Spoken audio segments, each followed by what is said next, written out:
காலை வணக்கம். இந்த பனி பனி பனிக்கட்டிகள் இருக்குல்ல, அதெல்லாம் அது தண்ணீருடைய ஒரு அமைப்பு தானே. ஒரு கூட்டு தண்ணி, மொத்த தண்ணியோட அது பனி பனியாக ஆகிடுது இல்லையா.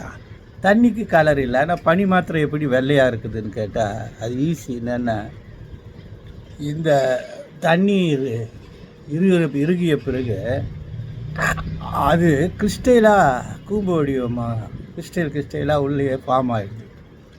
நீங்கள் பார்த்தீங்கன்னா இந்த ஐஸ் கட்டியை உடச்சிங்கன்னா கல்லாக வரும் பலப்பலன்னு. அந்த கிறிஸ்டலில் பல வகையான முகப்புகளை கொண்டு இருக்கிறதுனால அது வெளியில் இருக்கிற வெளிச்சத்தை வாங்கி நமக்கு வெள்ளையாக தெரிகிறது.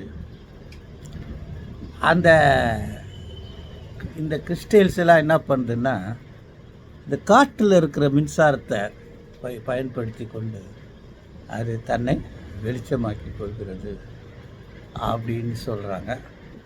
இதுதான் அந்த பனி இருக இந்த பனி உள்ளே இருக்கிற அந்த கிறிஸ்டல்கள், படிகங்கள் அது வெண்மையாக இருக்கிறது. காலை வணக்கம்.